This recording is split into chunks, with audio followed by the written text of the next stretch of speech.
आज हम एक इमरजेंसी मेडिसिन की बात करते हैं जो कि बहुत ज़्यादा यूज होती है होम्योपैथी में, जिसका नाम है एकोनाइट। एकोनाइट जो है अक्सर हर तरह से यूज होती है पेशेंट के लिए, जैसे कि कुछ भी सडनली हो जाए उसको, सडनली बाहर से आया है, सफ़र करके आया है, ठंडी हवा से उसको एकदम फीवर हो गया, ठंड लग गई, और जो है बॉडी एक हो रही है, और कोराइज़ा हो गया, और हेडेक हो रहा है, उसको लेक्राइमेशन हो रहा है,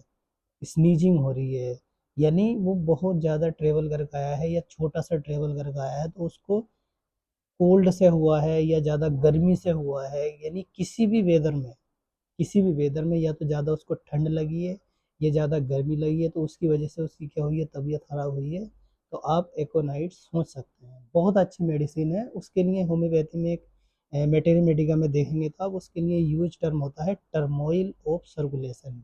यानी सर्कुलेटरी सिस्टम में क्या हो जाती है, हलचल हो जाती है उसमें।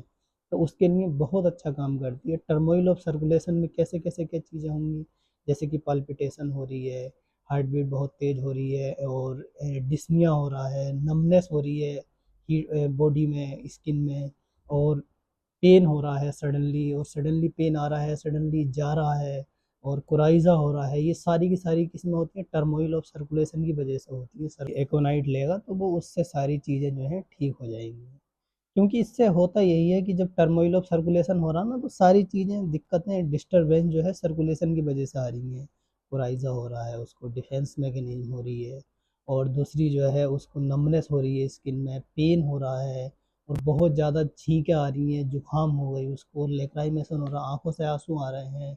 और जो है हेडेक हो रहा है, सर में बहुत भारीपन हो रहा है। लेकिन स्पेशली टर्म क्या यूज होगा इसके लिए, मेडिसिन किसके लिए यूज होगी, जो एक्यूट में हुआ है, यानी जो अभी फिलहाल में हुआ है और बहुत जल्दी हुआ है। तो बहुत जल्दी के लिए यानी कुछ भी हुआ हो जल्दी में, चाहे वो सफ़र से आया हो, चाहे वो सोकर उठा हो, चाहे वो चल कर आया हो, इवन कैसे भी आया हो, अगर एकदम सडनली सारी चीज़ें होती हैं तो एकोनाइट आप सोच सकते हैं बहुत अच्छा काम करती है, बहुत अच्छा रिजल्ट है उसके लिए। लेकिन इसकी आप जल्दी जल्दी दें इसको, है ना। जैसे अभी दिया आपने तो फिर इसके 2 मिनट बाद दे दें, 3 मिनट बाद दे दें, 5 मिनट बाद दें, यानी आप इसको रिपीट कर सकते हैं। जितनी एक्यूट वाली मेडिसिन होती हैं, एक्यूट केस में यूज होती हैं, तो आप उनको रिपीट कर सकते हैं, चाहे कोई भी हो, मदर टिंचर हो या पोटेंसी हो। आप कोई भी पोटेंसी यूज कीजिए, 30 कीजिए, 200 कीजिए, 1 एम कीजिए, लेकिन उसकी कंडीशन यही है कि एक्यूट में हुआ हो तो उसको जो है 2 या 3 या 4 बार उसको दें जब तक आराम ना मिले। बहुत अच्छा फ़ायदा करता है जब एक्यूट में बार बार रिपीट करते हैं तो।